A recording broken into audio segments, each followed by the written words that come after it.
So welcome to the Certified Management Professional lecture, and this is Module 10.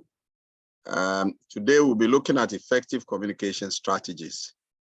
And then we'll be looking at these thematic areas: defining communication, understanding communication barriers, what we call barriers to communication, and then the theme, it is not what we say. We are saying that communication is not what we say. Then we have nonverbal communication and speaking like a star, becoming a star speaker. And then listening skills, probing skills, conversation framework. Then we have feelings and communication. So that's what literally we'll be looking at. Now, communication is very, very essential in our everyday life. We need to communicate in order that we can tell people what our views are. We can use that as a medium to give instructions. And then also in business environment, we use communication as the medium to reach out to workers. In fact, there couldn't be any other means to do that except that we communicate with them. And it could be, explicitly communicating or impliedly doing it. So it could be verbal or non-verbal. So we say that for many people, communication refers to the spoken word, people who are hearing impaired. However, might think of a sign language, and people who are visually impaired might think of Braille as well as sound, and they consider it all as what communication. So all that is saying is that whilst people think that communication is just the spoken word, it goes beyond that, because those who are visually impaired, those who do not use verbal or even don't use signs, how do we communicate to them? So communication is the imparting or interchange of thoughts. Let's get this definition right. Imparting an interchange of thoughts, opinion, or information by speech, writing, or signs. By speech, writing, or what signs. So it's also defined as the means of sending messages, orders, etc., including telephone, telegraph, radio, and television. No matter what definition you choose, communication entails sending and receiving of what information between two or many parties, and happens within the context. And basically, we communicate in three major ways. The first is the spoken one.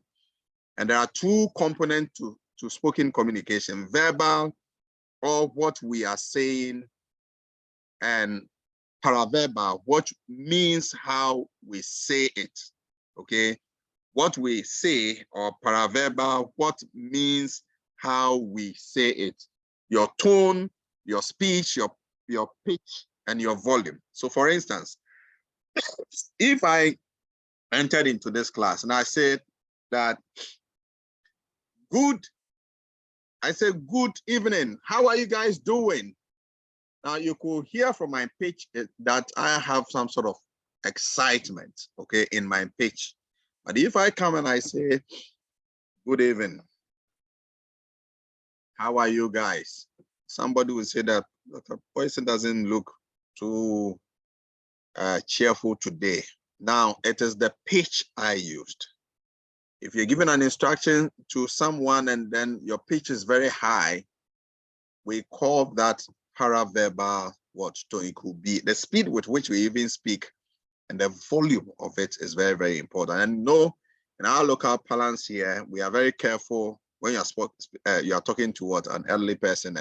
If you don't gauge your speech, it will mean that you don't respect. So these things have their own meaning. So we have the spoken one, the non-verbal. These are the gestures and the body language that accompany your words, and such as arm folders across your chest and tracing. And if you are talking to someone in Africa and you do like this, you fold your arms, that is a sign of disrespect. Tracing circles in the air, tapping your feet, and having that hunched over posture, that will mean that you have an issue. So in African tradition, when you are speaking to an elderly person, you either put your hands at your back, just a sign of respect and whatever. That is different in other cultures in a way. It might even offend others in other cultures. Communication can also, the last one is written, communication can also take place via fax, email, or written words. So in addition to how we communicate, the method in which the communicator shares his or her message is important, the method, and as it has an effect on the message itself. So the mode, the approach to communication is very, very important. So communication methods include the person-to-person, the telephone, the email, the fax, radio, public presentation, television broadcast, and many more. Person-to-person receiving and the message affect the message too. The person or people, sorry, receiving the message affect the message too. The understanding of the topic and the way in which they receive the message can also affect how it is interpreted and misunderstood, or the way they see it. Now, I had a call this afternoon. We have our first cycle institution alumni, where we started. And we seem not to get any through, because when we post something there, people will just read and they ignore. We have one of our colleagues who just passed, and then after 2 weeks, the wife also passed. And then we need to do, but previously, there's another colleague in the US whose father passed, and then we had to raise some money for as funeral. You know, Africans, that's what we do, just to support ourselves, show some sort of solidarity. But what actually, this guy called and said that, David, you know why people are not responding? They've not seen that we are bonding together. See, this virtual thing doesn't work. See, let's have a meeting. Let's put some food in front of us. Let's take pictures, put it on the platform. Once they see this bonding, that will make it will ginger them, and they would even come and then support us. Now, what all that this guy was saying, that the person to person, the physical contact is the most effective form of what communication, rather than using other means. That's all that he was saying. And I just want to reiterate that fact that as they said, the person or people receiving the message affect the message it too. But the mode through which they receive the message is also very important. If you deliver a message in person to someone, they attach so much importance to it. Say, okay, you have traveled so far to come here just to deliver this mail. You could have done it through mail, but you came in person. It communicates something to us. In the same way, in an organization, when you are given instructions and you send it through mail, and you also, you go to the staff's office and issue the instruction, you realize that the in-person one communicates more well. There's more understanding, because the person can even ask some questions, and your posture will also tell the person that, this thing is a serious deal or not. But when it is through other means, which is virtual, what they take it as it is. They take it, hook, line, and sinker. But you may want to add some sort of expression to it. So the in-person one becomes very effective. We are saying that the understanding of the topic and the way in which they receive the message can affect how they interpret and understand it. So on the surface, communication seems like pretty simple, but I talk and you listen. You send me an email and I read it. Like most things in life, however, communication is far more complicated than it seems, and can be easily impacted by several barriers. Typically break down into 3 categories. We have the language, the culture, and the location barriers. So of course, one of the biggest barriers to written and spoken communication is the language barrier. And if you are communicating and you use more of, ambiguous language, okay, language that have 2 meanings, okay, you really want to send something across. You are not exact, but what you are saying means something else, then you are not communicating. If people who are communicating speak different languages, then there is none or little grounds for common understanding. Or if the language being used is not the first language for one or more people involved in the communication, in some cases, people might speak the same language, but might have different dialects and or unique subtils. This will also impede the effectiveness of communication and might eventually lead to conflict. I'm even not on that tangent. What I'm looking at is that we are in an organization. We are not using different language. We are using the same English language. But the choice of words, okay, the choice of words is very, very important, especially when you want to give a clear guideline. And that's why when you're dealing with standard operating procedures, they make sure that they use very simple words that have one meaning, not words that have two meanings, and they emphasize on it several times just for you to know that this is clearly what they want to communicate to you. That is very, very important. Of course, if you are using different languages, if you are dealing with somebody who is a transnational person or who works, use another language as the first language and then has learned the English language. For instance, somebody from the Francophone country, French, those who speak French will tell you that French is not translated like the way we translate other things to English. French have some sort of geographical meanings to things, okay? They have expressional meanings to things. So you cannot just translate it as it is. So somebody with that background and trying to now translate what you have said in English to French for that person to understand become problematic. So we should understand that these barriers are there, and language is one of them. Of course, one of the biggest barriers to written and spoken communication, we have talked about language, and we are saying that there are some few ways to reduce the impact of language barriers, in communication. And the first one is that as a group, identify that the barrier exists.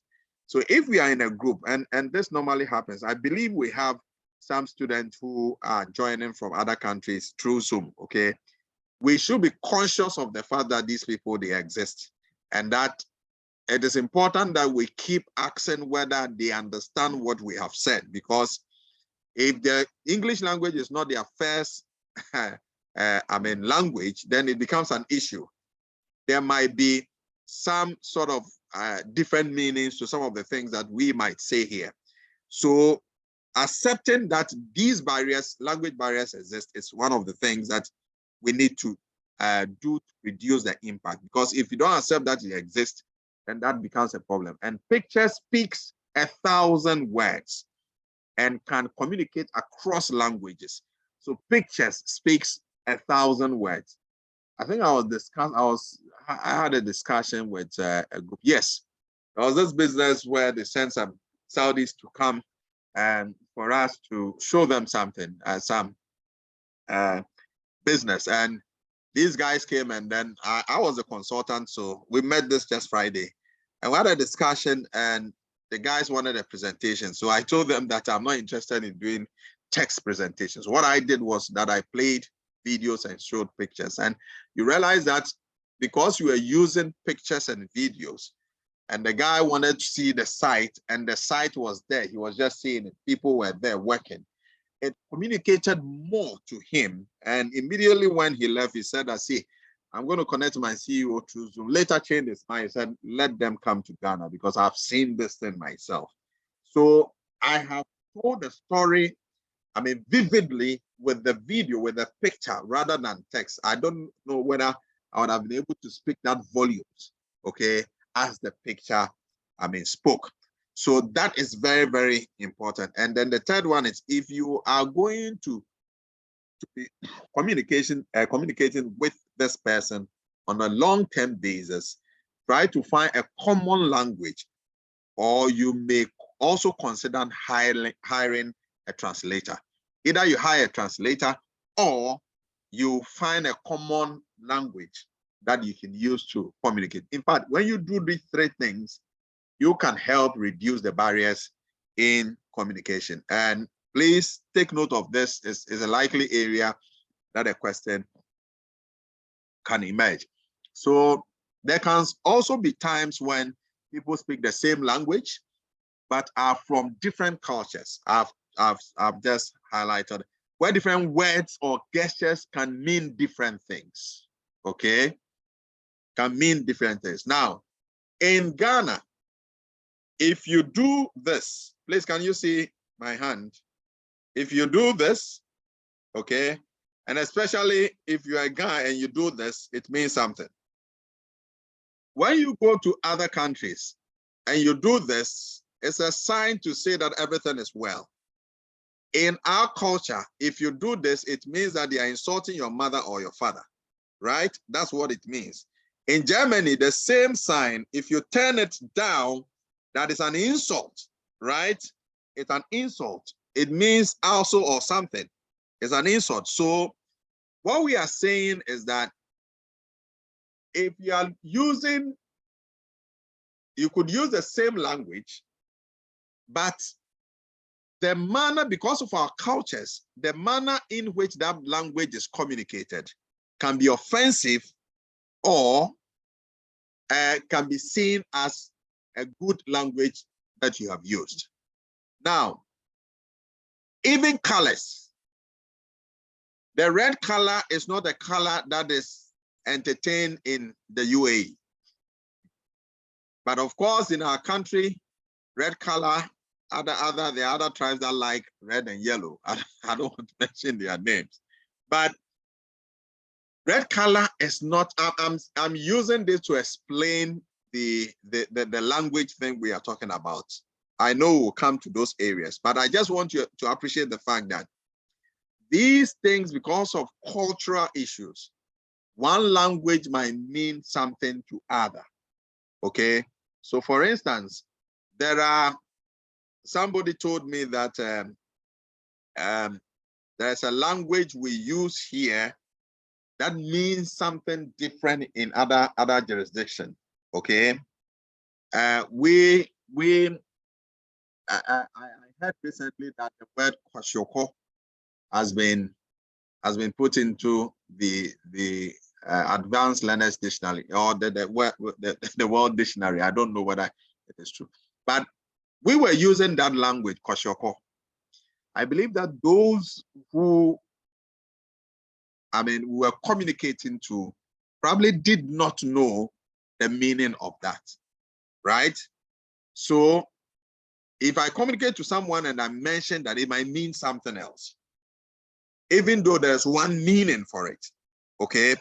So we are saying that the way words mean in the context, not of the dictionary, but the culture is very, very important, because if you are not very careful, you offend other cultures because you have used a word that word is prohibited in that particular culture, all right? So that is very, very important. So we say, or perhaps a person you are communicating with is from a different class from you, or has a very different lifestyle.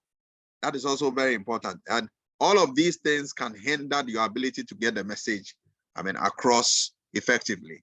I think in the North, when you see an elderly person, David Aishala will bear me out, and you want to talk to that person, I think you have to kneel.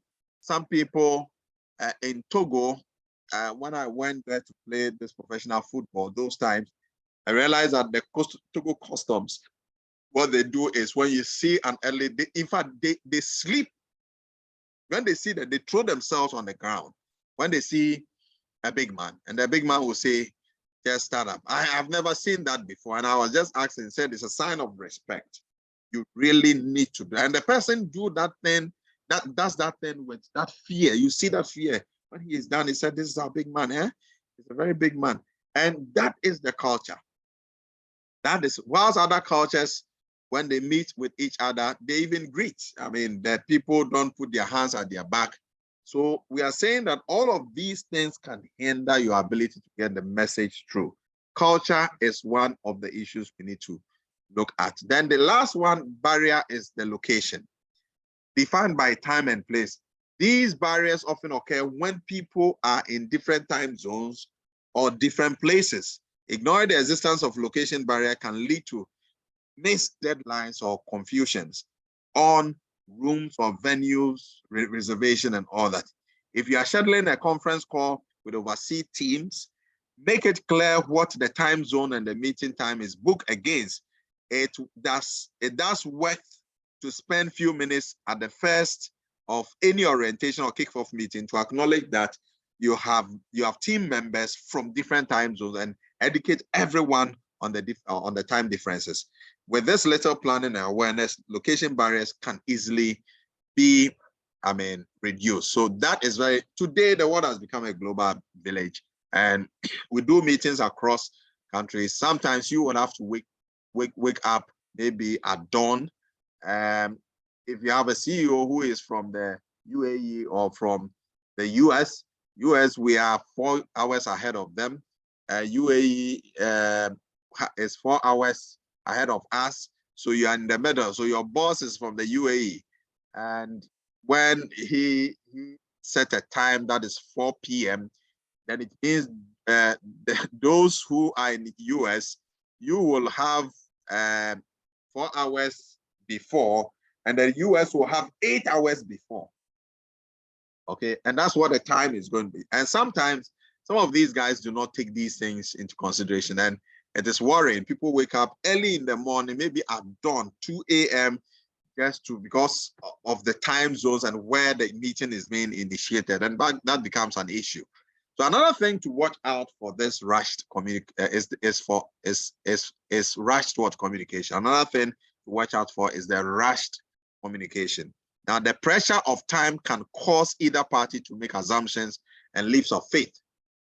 Always make sure you communicate as clearly as possible and ask for playback. Ask for playback. That is very, very important. Once assumptions are defined, always validate and verify every assumption with your team members.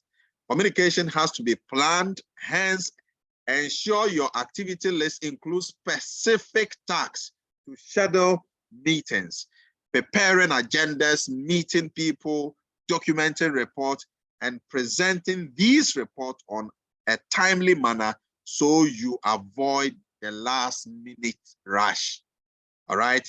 Sometimes these things happen because we are unable to plan ahead of time. We are likely, maybe we are scheduling a meeting and we were not able to send reminders, and we are left with 15 minutes, and we are sending mails, sending messages, calling people, because of the fact that the meeting has to be held in the next 30 minutes, and within the 30 minutes, we have to make sure that everything is done. We tend to rush, and then the main purpose of the meeting to send a message across, we are not able to send a message across in a manner for people to respond to us as we expect from them. And that is going to be a big problem.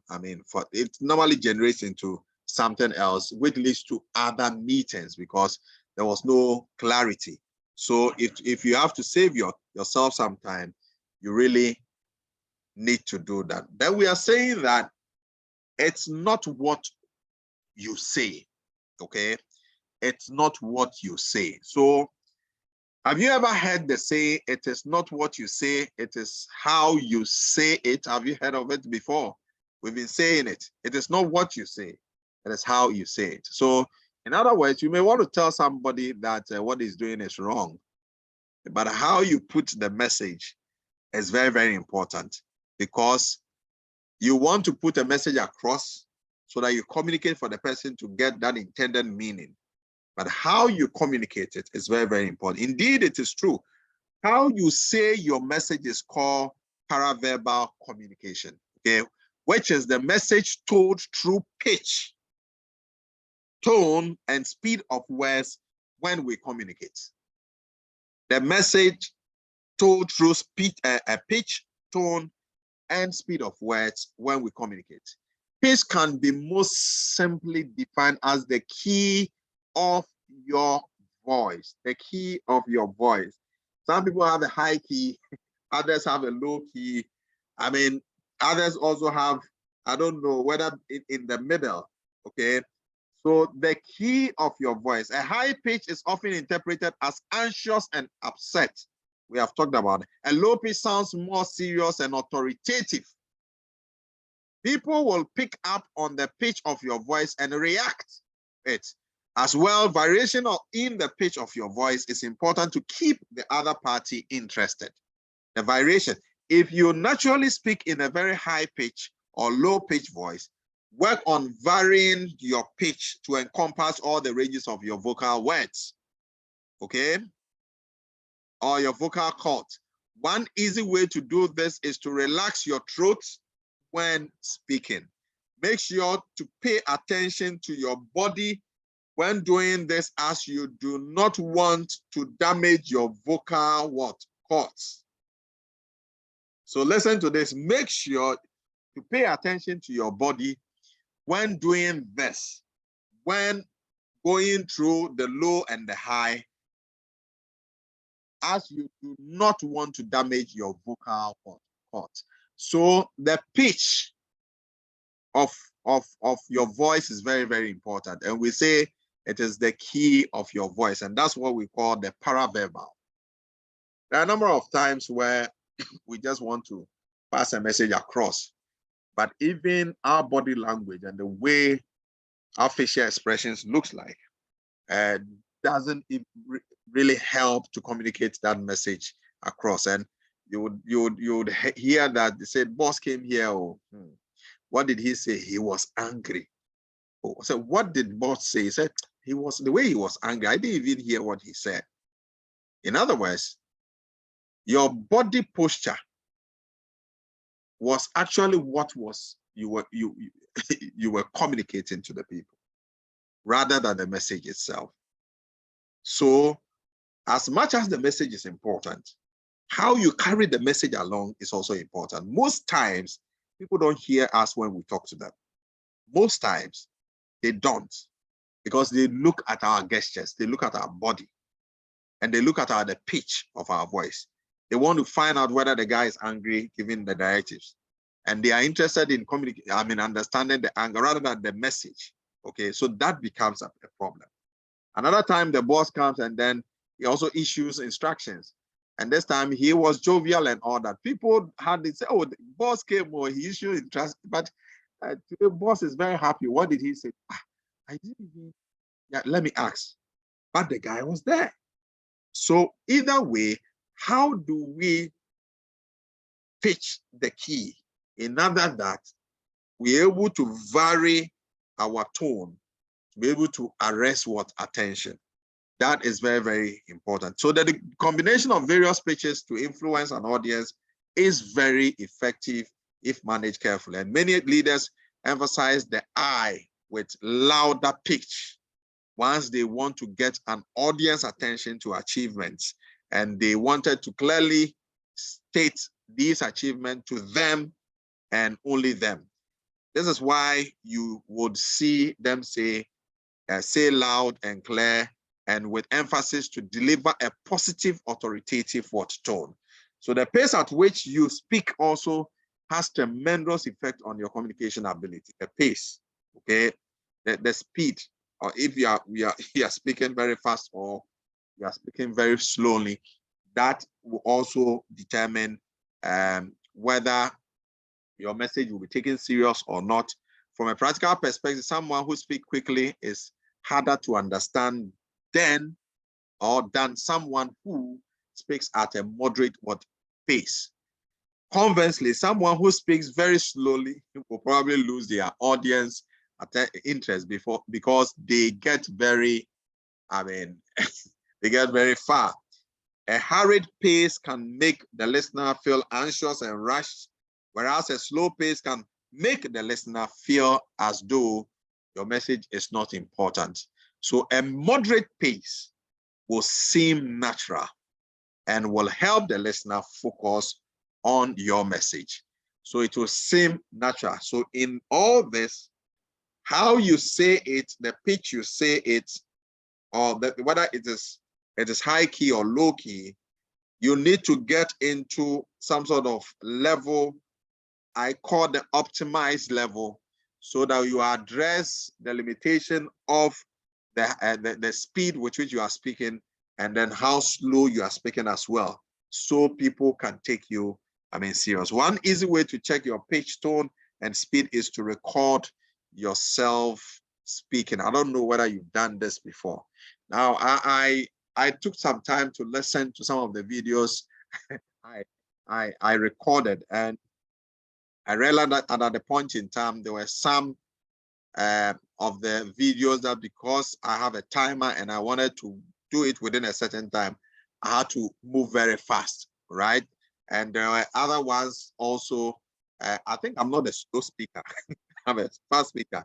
Other times I realized that once I wanted to emphasize on certain things, I took my time to talk about it. But in most cases, I realized that I was running. I mean, it was easy to, I read the text very fast. So I looked at that. But in my mind, because I know it's a recorded version and it was not a live delivery, and I have a recorded version, the people can go and have a second look at it. Because when you are recording, you don't want to have a lecture like 2 hours. People will not be interested. But you find a way to make it very, very brief and yet have all the ingredients in. There are other lectures that I also, recordings that I also listened that I thought I didn't do well at all. But I realized that that video has over, as of today, has over 35,000 views. But I then realized that because I was not too slow and I was not too fast, and people had the clarity, they heard what I said. One guy from the US said that, I like the way you call out workers' responsibilities and that of employees. It seemed like we're giving them some sort of instruction. I felt that as an employee, you were telling me what I was supposed to do. That's how he felt. Why? Because when I checked the voice page, I was talking as if I was giving some sort of directive. It was not too high. I mean, ordinarily, I would have spoken very fast, but I realized that the voice pitch was moderate and that I was not rushing with it. And I believe up to now, people are still giving comment on the video. I've just received another request to come and teach that same topic at the Ghana Medical School or so. And I was just excited when somebody asked some of the big men to look at it. But I don't see the video as excited. But when I was taking this course, when I was reading through, then I had to go and then take a second look at it. And I realized that that was the best voice pitch that I had. And no wonder it received that kind of, recognition. So let's look at the nonverbal communication. When you are communicating, your body is always communicating and sending a message that is as powerful as your words, if not more powerful. All right, you're saying that if not more powerful. In other words, our body language speaks volumes than what we say. Though body language interpretation are common, nonetheless, body language can also mean different things across different genders and cultures. And for instance, a person sitting with his or her legs crossed may simply be more comfortable that way and not necessarily feeling closed-minded towards the specific discussion, as would a common interpretation for his body language might suggest. If you come into our local, our cultural settings and talking to an elderly person and then you put one leg on top of the other, you know what you know what that means, all right? That would mean that you don't respect. They don't expect you to do that, okay? But in other cultures, it's a sign of something that you are comfortable with the person. However, it is good to understand how various behaviors are often seen, so we can make sure our body is sending the message as our mouth. To become an effective communicator, you have to understand how to use your body language effectively. A good communicator is the one that uses the body effectively. Now, in 1971, psychologist Albert Mehambian publishes a famous study called Silent Messages. In it, he made several conclusions about the way the spoken word is received. Although this study has been misquoted often throughout the years, its basic conclusion is that 7% of our message is verbal. 38% is paraverbal, that is the pitch. And 55% is from body language. My goodness. Did you see that? So now we know this is not true in all situations. If someone is speaking to you in a foreign language, you cannot understand 93% of what they are saying. Or if you are reading a written letter, you are likely getting more than 7% of the sender's message. What this study does tell us is that body language is the vital part of our communication with others. And it is the way in which our body speaks to others. Very, very important. Sometimes we listen to our politicians, and somebody will say that when a guy came, did you see his body language? What he was saying was different from the way his body language, was. But they say, no, the guy doesn't respect. The guy is full of himself. The lady is full of himself. He thinks that we are this just because of the body language. And people are not conscious about it. So there are different body signs that sense different meanings to an audience. And I gave you an example. Okay. The way we stand or sit, the position of our arms, our legs, our feet, our hands, our facial expression, gestures, are all body signs that carry different meanings. I remember Adebayo left Arsenal. Is it Arsenal? And then went to another team, and then there was a match and he scored against Arsenal. That goal, I think he ran more than half the distance of the park. And I think the Arsenal fans took offense. I don't know. David Aisala, do you remember that scenario? They took offense. That I didn't see how that would make sense. Okay. But they took offense. I didn't understand. I don't know who remembers that. We should have Winnie is a football fanatic. Unfortunately, I don't. Those days I wasn't interested can you in football. repeat what you said? This was what's the name? Oh, I just mentioned the name. This Togolese Adebayo. Adebayo moved from, I think he used to be in, wasn't it Arsenal or Liverpool? It was Arsenal he played, right? But I remember Arsenal. So Adebayo played, yes, he played on Arsenal. That's Arsenal. Yeah. So he moved to another club. And there was a match between Arsenal, and then he scored against Arsenal. In that match, after he scored, he in that excitement of celebrating, he ran across. About 75% of the whole pitch. He was just running, and then after that match, the news item that came was that the Arsenal guys took offense, and there was also another match where a guy who was on loan scored against his own the team that gave him on loan to the opponent, and also when he scored, his former playmates were chasing him. They wanted to beat him. You get it? It was just exciting. But what I'm saying is that just Adebayo running that distance, it took offense. It meant something. We know Balotelli has been always chanting against racism. And sometimes when he scores, he does something for people to, see that his dislike for racism. And that is a body language. We know about entails, who decides that he would take a banana to the stadium, and when he scores, he make them know that he's a monkey. Sometimes sits in the audience at the spectators, and then you see him eating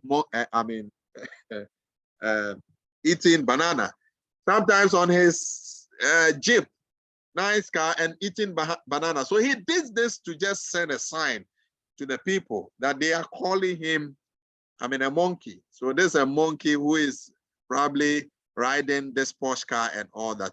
These are all signs. So just as the other Albert said, the nonverbal communication, it might not be that huge in terms of percentage, but the fact of the matter that people read your body language more than what you say.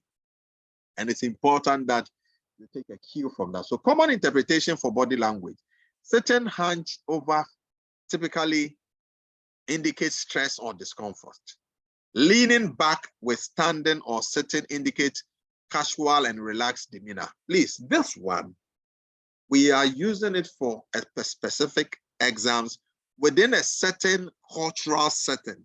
That is those in the US and then the UK and then Canada, in that settings. It might mean something else within our setting, and we need to be very careful. So if you're applying this in your environment, if it's a multinational company, then that's fine. But if you are working with local indigents, then it is very, very important that you don't apply this hook, line, and sinker, because you are likely to have a problem, okay? So standing round rod straight typically indicates stiffness and anxiety. Cross arms and legs often indicate a closed mind, okay? And fidgeting is usually a sign of boredom and nervousness.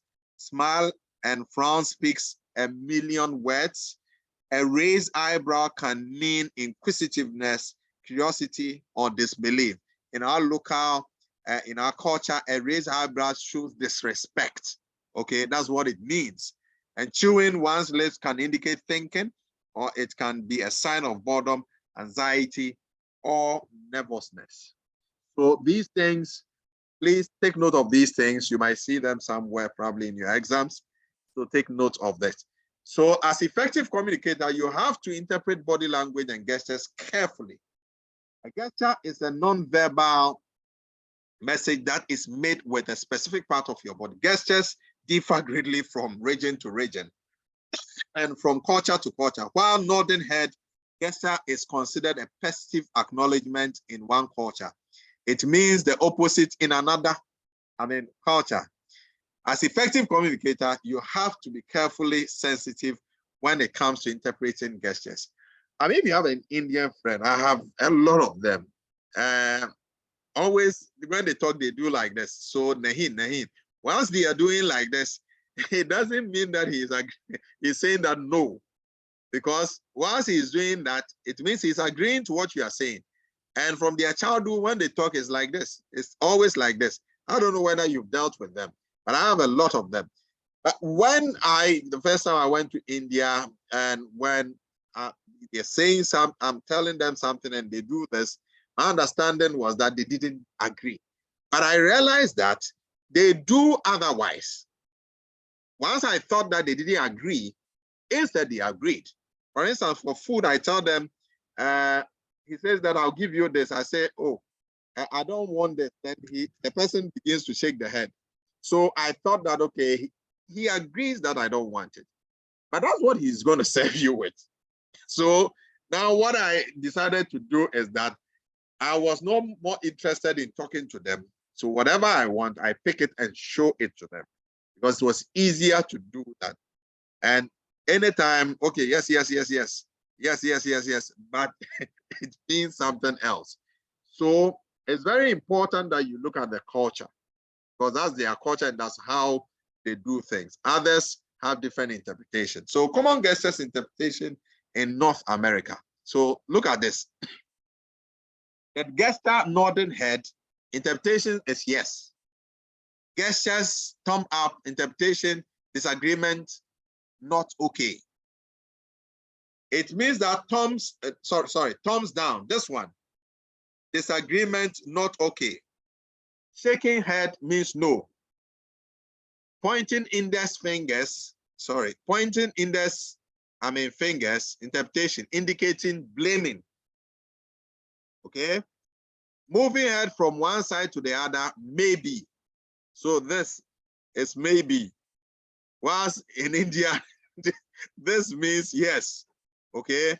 That's how they interpret things. And I don't mean that's how it is in a way, but that's how I perceive them. Because anytime they are doing this.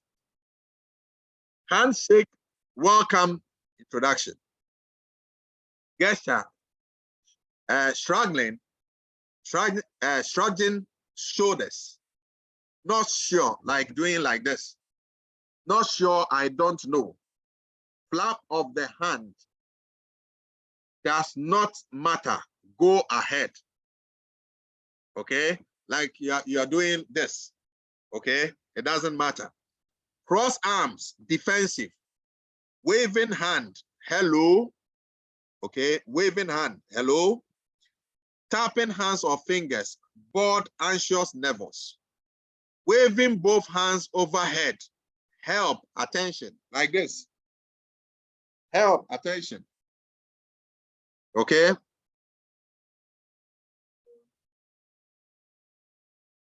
Shaking index finger, angry. Cross legs or ankles, defensive. Thumbs up, agreement, okay, like this. Tapping toes or feet, bored, anxious, and nervous. These things are very, very, and I mean, everything we do, we communicate. And the reason why sometimes we don't get the feedback that we expect is just that we don't use the right methods and the right principles when we are communicating. We don't really use them.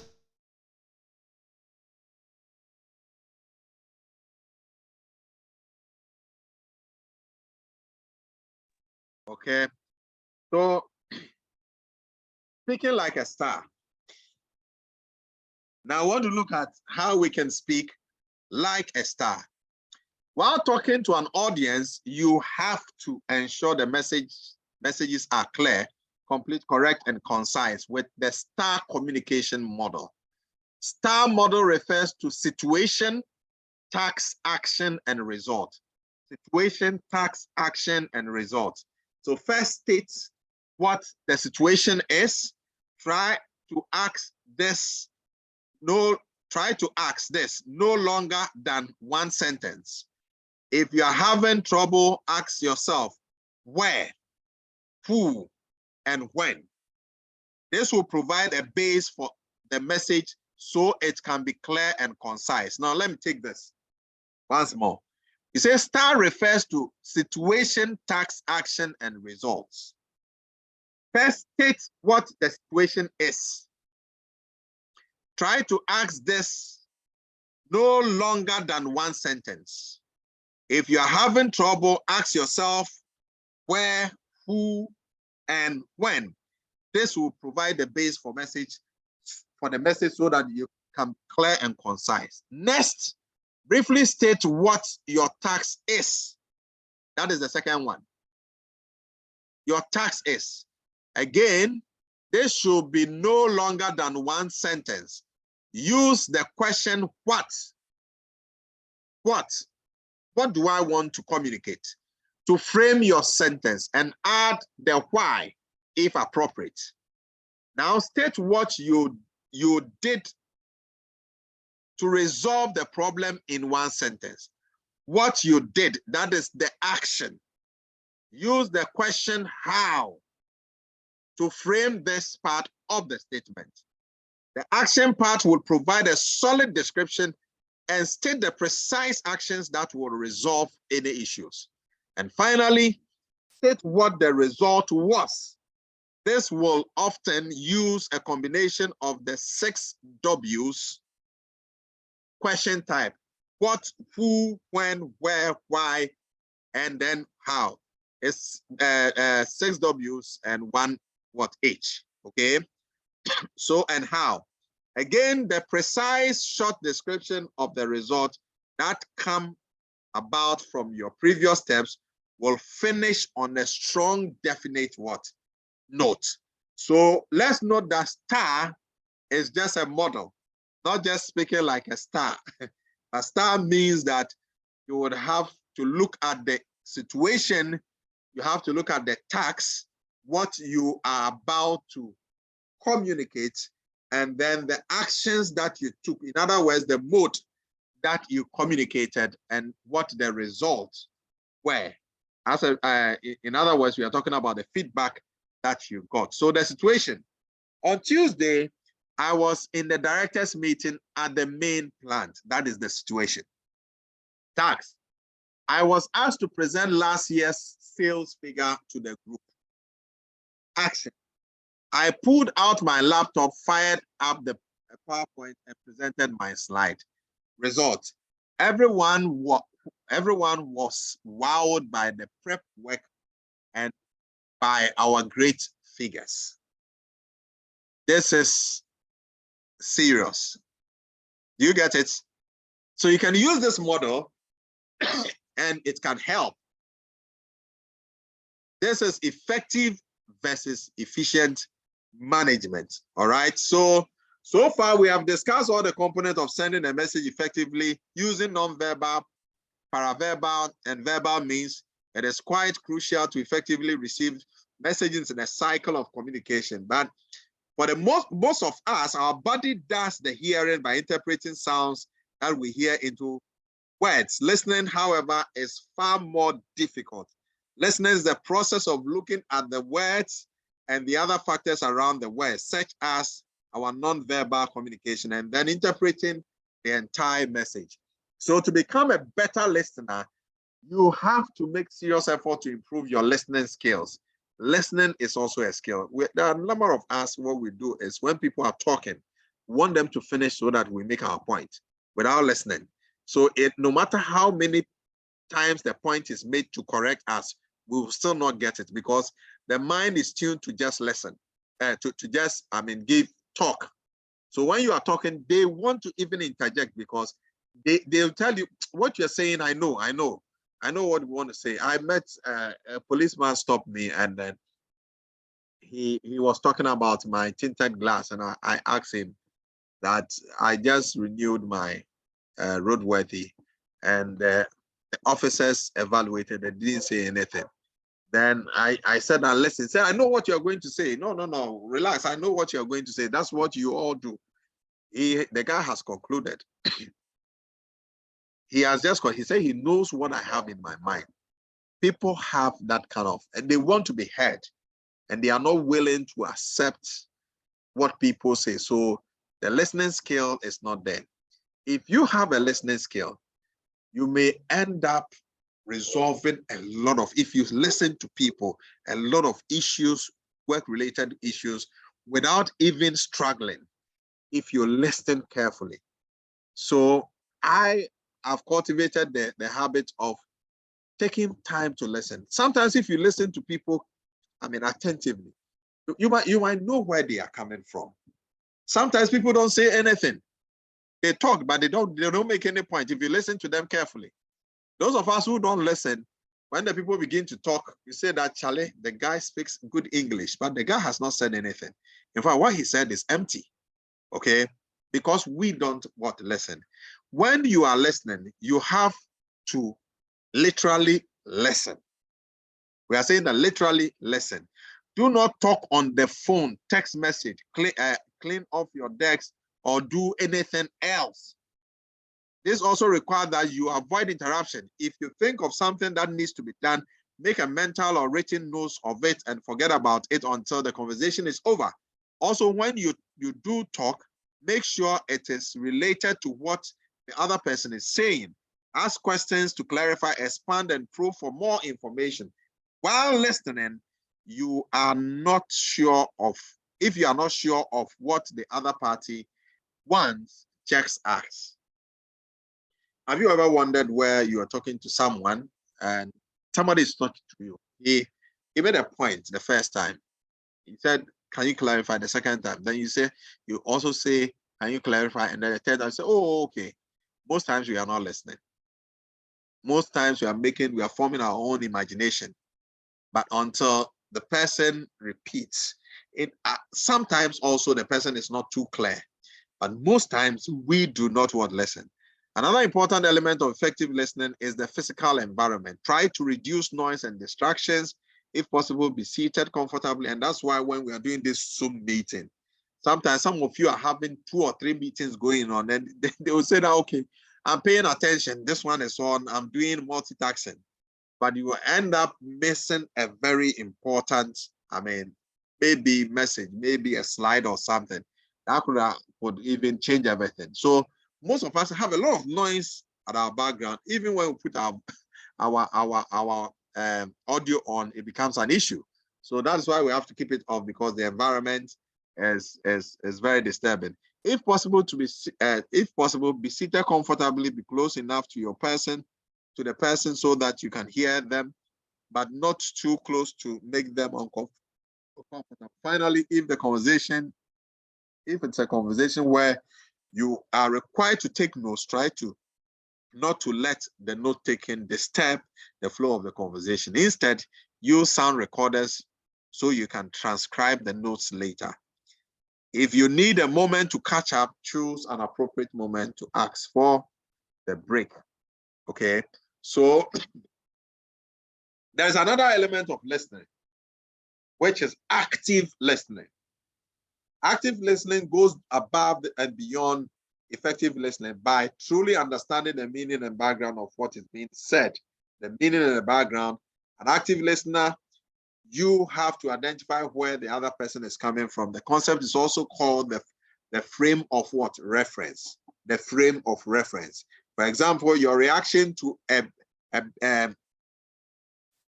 bear will be very different if you are viewing it in a zoo or from your tent, you understand, at a campsite. Your approach to someone talking about a sick relative will differ depending on their relationship with that person. So you have to listen to what is being said closely and attentively. And if you do so, you will be able to respond appropriately, either non-verbally, such as a nod to indicate you are listening, with a question to ask for clarification, or by paraphrasing. So note that paraphrasing does not mean repeating the speaker's words, but to them, but like a parrot. It does mean repeating what you think the speaker said in his own words. That's what it means. So that's what we have stated, here. So when you are listening to others speak, there are 3 kinds of cues that we can give the other person. The first one is non-verbal, quasi-verbal, and then verbal. Non-verbal, as shown in that model we talked about, has to do with the body language, okay? And it's telling us that the facial expression and all that takes a larger percentage of the communication. But quasi-verbal, filler words like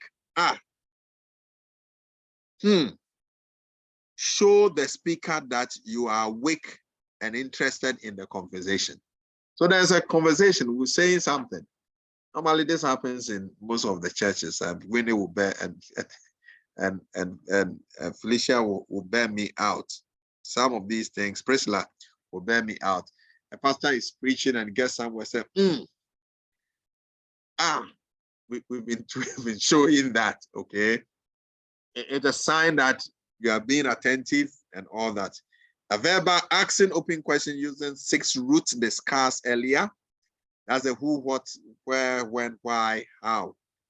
Paraphrasing and asking summary questions are all tools for active listening. So for instance, what I'm saying, you could, maybe David or Muhammad will say that. So, sir, are you saying that? Then you take my own words, okay? Paraphrase it and then give it back to me, just for emphasis. So if that is actually what I'm saying, I would have said that yes or no. So after looking at speaking like a star, there's something we call the probing skills. Probing skills. And to tell you, what we have gone through, this whole course, I can tell you that if we are very, very active and we go through this thing very well, the value we get will be more than the certificate we are looking for, to be very honest, because I have learned a lot of things because of research I've done, and then I have to do that. And I tell you, it's a very good course, right? I mean, non-negotiable. It's a very good course because a number of things that, I mean, we may have played down on those things, but very, very important. These are skills that we need. So for instance, probing skills, good questioning and probing skills are another building block of successful communication. And questions will help you as gather information, clarify facts, and communicate with others. An effective communicator, as an effective communicator, you have to ask open and close-ended questions to seek clarification. Completeness and concreteness. Determine information relevance and drill down on information. So open questions get their name because the response is open-ended. The answerer has a wide range of options to choose from when answering it. Open questions use one of the 6 words as a root. That's what we've talked about. Open questions are like going fishing with a net. You never know what you are going to get. Open questions are great conversation starters, fact finders, and communication enhancers. If you use open questions, it's like going to fish. I mean, with an open net. I mean, you don't know what you're going to get. And closed questions are opposite of open questions. You scale it. I mean, you put them in a very good structure. You put limits on them. You are specific. Some examples include, do you approve funding the new project? You are given yes or no option, or have you hired any new analysts? Although closed questions tend to shut down communication, they can be useful if you are searching for a particular piece of information or winding up conversation. Most times what we do is we want to go down with the open-ended questions. And then when we have gotten, I mean, the net has catch a number of things, then we put them into teams, and then now we zero down and ask specific questions. Sometimes that's what we do, especially when you're conducting a survey. You might want to do a preliminary, questioning, ask people some views, especially if the subject is not a subject that has been extensively explored and you want some expert views. You may want to go to town with the open-ended questions. And then when they have given you the response, you try to now cap it with the close-ended questions when the teams have emerged. Then you take it, you scale it up there, then you can get your specific questions. You can set your specific questions and get some specific answers. So in addition to basic open and closed questions, there are also 2 boxes of probing questions that we can use. These questions can be open or closed, but each type serves a specific purpose. You can probe for clarification. You invite the other person to share more information so that you can fully understand their message. Another type of probing question is for seeking completeness and concreteness of information or stories. These types of questions can help you ensure you have the full story, have the full and also the tri-story. Having all the facts in turn can protect you from assuming and jumping into conclusion. So this is part of the probing skill. If you want to confirm relevance of certain information, then you probe information on this regard. This category will help you determine how or if the particular point is related to the conversation at hand. It can also help you get the speaker back on track from the tangent. You might wish to drill down on the specific issues and nail vague statement before forming your ideas. And finally, you probe questions that will help summarize a situation or a case. These questions are framed more like a statement. They pull together all the relevant points. They can be used to confirm to the listener that you heard what he said and give them the opportunity to correct any misunderstanding. Typical of, focus group interview. Whatever they said after going round, you repeat it. In fact, we use it when we are doing research to do something we call grounded theory. When we really want to build theory from inductive study, we do that round, we confirm, want to make sure that that's actually what these people said. And be careful not to repeat speakers' words back to them like a parrot. It's annoying. You want to read paraphrase and then restate what they said in another way to get the meaning. If you repeat what they said, then you might not get, you don't have another way of verifying what they have actually said. If you want to confirm, use another means. Don't change the context, but you present that same fact to them. So the other part has to do with, just want to see how far, has to do with conversation framework. Now, engaging in interesting, memorable small talk is a daunting task for most people. How do you know what to share and when to share it? How do you know what topics to avoid? How do you become an engaging converser? Most experts propose a simple 3-level framework that you can use to master the art of conversation. And identifying where you are and where you should be is not always easy, but having an objective outline can help you stay out of sticky situations. And the conversation framework has 3 steps. The first step is focus on the discussing general topics. That is the framework, the first one. Second step is focus on sharing ideas and perspective. And then the third one is that you focus on sharing personal experience. General topic, perspective, and personal experience. That is what we call the conversation framework. The conversation. Sometimes we don't even know how to start a conversation, even in our own, between husband and wife. It's very difficult unless something has happened. But how do we do that?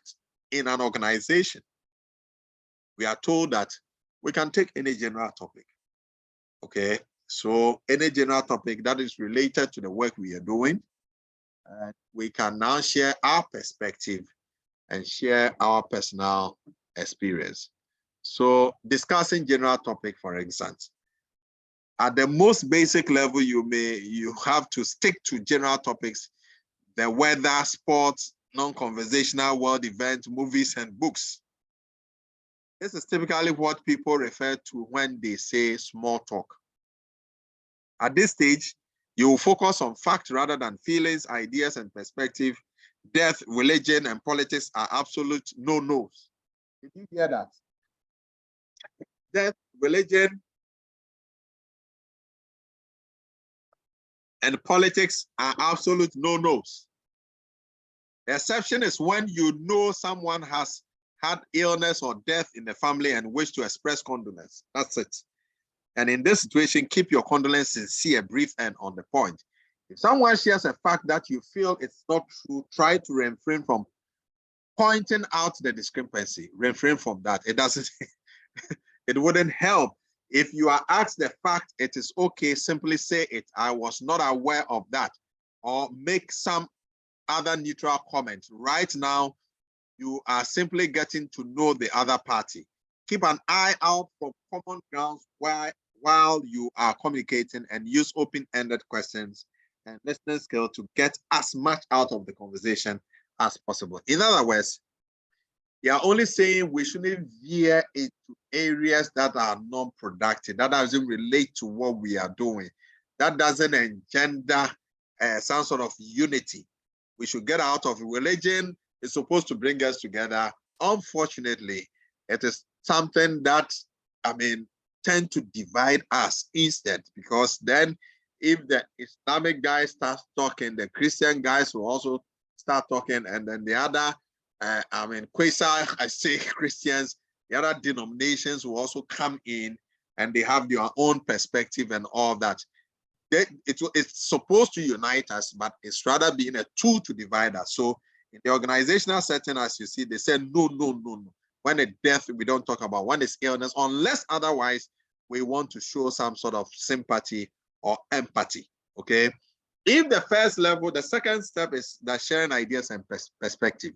If the first level of conversation goes well, the parties should feel comfortable with each other and have identified some common grounds. Now it is time to move to a bit beyond general fact and share ideas and perspective. And it is important to note that not all personal experiences are appropriate to be shared. Sometimes when you begin to share personal experience, I mean, people see you and it doesn't go down well with them. It's as if you alone have an experience to share. Every day you are sharing your experience, and it nauseates people, okay? They don't want to hear. So although this level of conversation is one of the most often used, and it is the most conducive to relationship building and opening communication channels, make sure that you do not limit yourself to one person in a large gathering. It is useful to mingle successfully with the other network of employees. The step 3 is the experience you want to share. And this is the most personal level of conversation. This is where everything is on the table and the personal details are being shared. And this level is typically not appropriate for social casual meeting. However, all the communication skills are crucial at this stage, in particular, when people are talking about matters of the heart, and they require a complete attention, excellent listening, and skilled probing will be appropriate. So understanding to converse and how to make small talks are great skills, okay? And we do this because, guys, if it's a means of probably releasing some stress, okay? It's some sort of sports or something that is non-work to do to remove, to while away the time. An example is I went to New Delhi in I think we started in 2015 or so for training. And I realized that when they go on break, they don't go anywhere, they walk. They walk back and forth because they sit for a very long time. And whilst they are working, you see groups, they'll be talking and walking. All right? They'll be talking, and you see different groups. And they don't have a big space. So within that same compound, people walking, they have paths that they have demarcated just to release, make sure the blood flows and all that. That is what they do. Okay? So whilst doing that, there's some conversation that emerge, and they call it the small chat, okay? The chit chat on some of these things. Now, at that level, it becomes personal. It might be something that has been discussed at the training, and now they are moving it to that level, that personal level.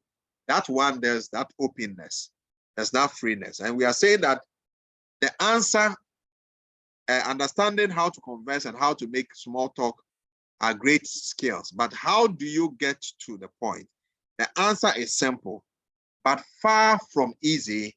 You walk up, shake your hands, and say hello. If you are in the middle of a social gathering, and before the gathering, imagine the absolute worst that could happen and how likely it is, and simply relax. If you are nervous, remember that everyone is as nervous as you are. It's talking about the one-on-one, okay? You have to focus on turning that energy into positive force. And sometimes if your first time of engaging that person on the personal base, it becomes very, very, the tension is there, but you need to break it. To increase your confidence, prepare a great introduction. The best format is to say your name. Okay, say your name, that will be the best format. Say your name, your organization, and position title, if appropriate, and something interesting about yourself or something positive about the government. You can do that. So you start by saying, oh, my name is drdavidkingboison. I work with the Ghana Communication Technology University. I'm a head of department. I'm a senior lecturer. What is your name and what do you do? You can break that boundary by that self-introduction. Okay, and once you're doing that, you're looking straight into the eyes of the person. That shows some sort of honesty. Some people don't have that, and you know, some of the men, when they are getting, they want to cut. When they want to cut, it becomes an issue. Okay, it takes forever. Today, the women are very much aware of these plans, and sometimes you see some of these videos, and the person will tell you, "Can you please go straight to the point without beating about the bush?" What we are saying that make sure that you have a point where you can just introduce yourself.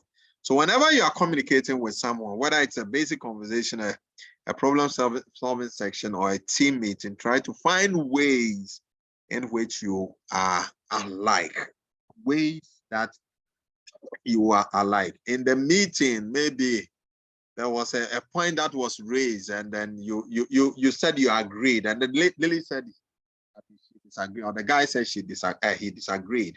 So you can use that as the basis. Okay, on this point, I mean, I agreed, I had a different understanding, but you also disagreed. But so you have something to start the conversation with. Okay, that helps to break that boundary. So in this social gathering, it's important to act normal and do not overthink the situation. The longer you think about meeting new people, the harder it will be. Get out there, introduce yourself, meet new people, try to mingle.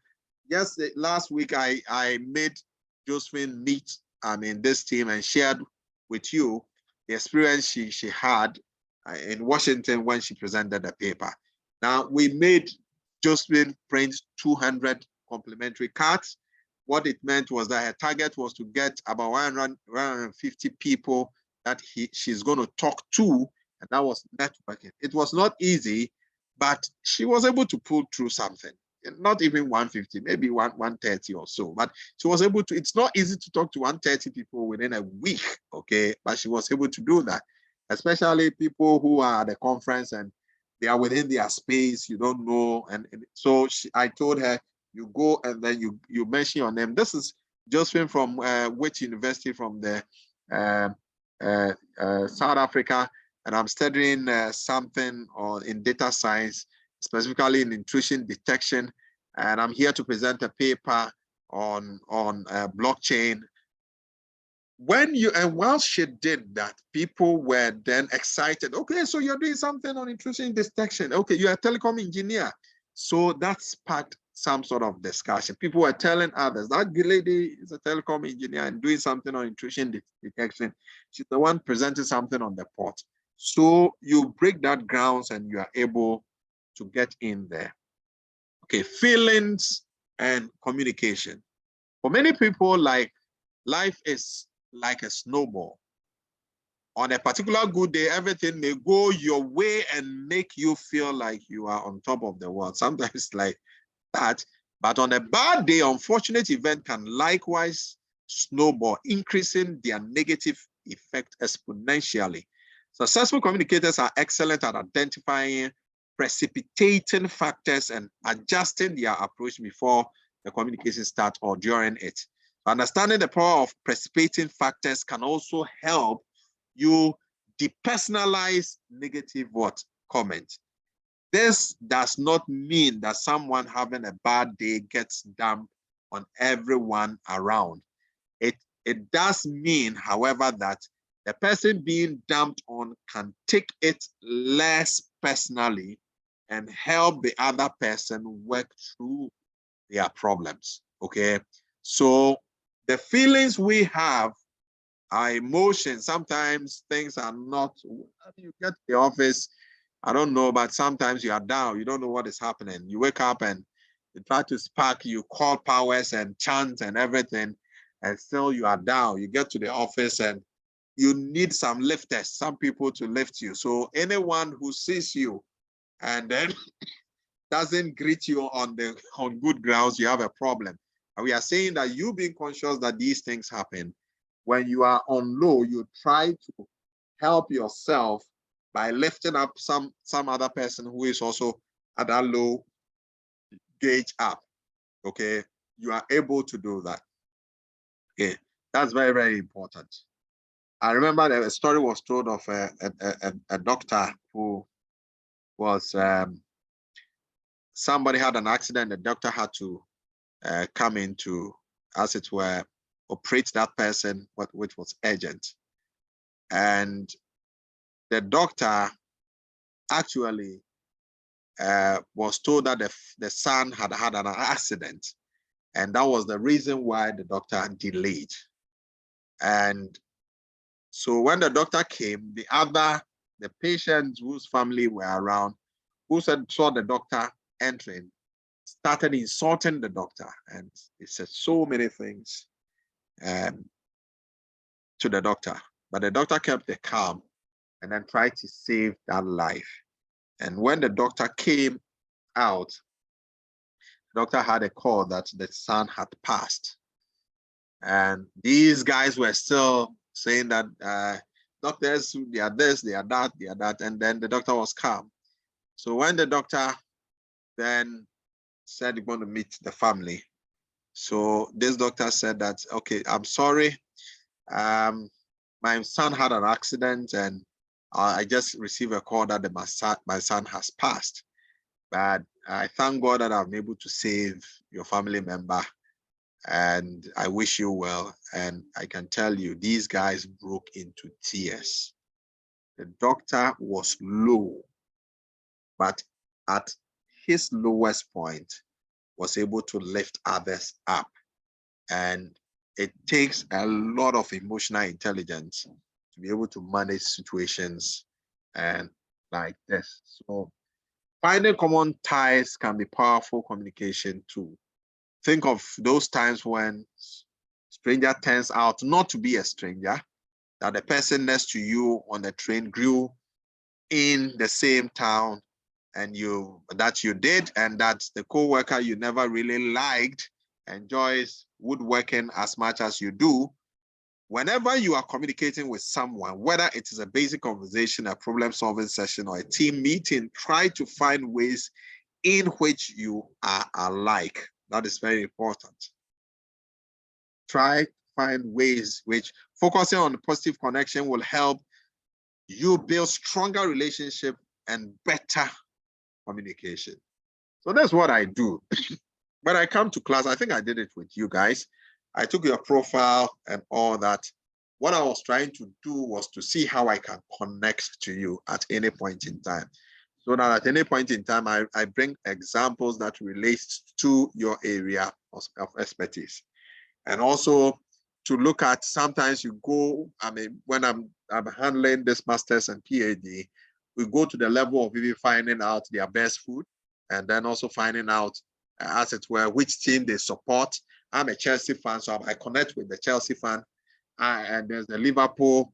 You know, I walk alone. We have the Manchester, the ladies club. They are also there. You have your own views. That's fine.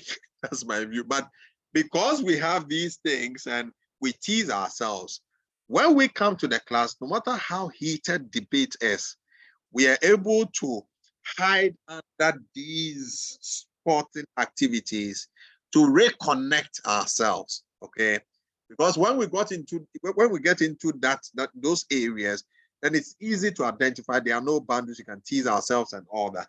So it helps us to reconnect. And you can use that. Some of these things are great tools to connect to people, to get their attention. We can do that even the food with the Twitch tribe. The Northerners have a way of even, I mean, they try to tease themselves that you are my slave and you are my, and when they meet, it doesn't matter whether you are the president, they will tell you I'm your slave. And it's such exciting, okay? So they do that to connect to each other. As managers, if we are able to do this, okay, effectively, we're able to connect to our staff irrespective of their level of intelligence or whatever. We're able to connect to them effectively and get our policies and programs rolled out, because they now understand that we have common grounds to relate. There's no boss or subordinate issue here when we get into sports, or when we get into our ethnic groups, and we get into, I mean, the choice of what food that we want and all that. You see a boss who is interested in what we call, popularly called in Ghana, face the wall, what we call kokonte. In Ghana, there's the food called kokonte. So those who are not Ghanaians, and they say face the wall. Today, it has become a delicacy that the rich, they take, okay? So somebody will just make fun of you that that's what you eat. Other people like other foods and all that, and we can connect through that. So framing your message appropriately can greatly increase the power of your communication. Instead of starting a sentence with you, try using I message instead for feedback. For feedback.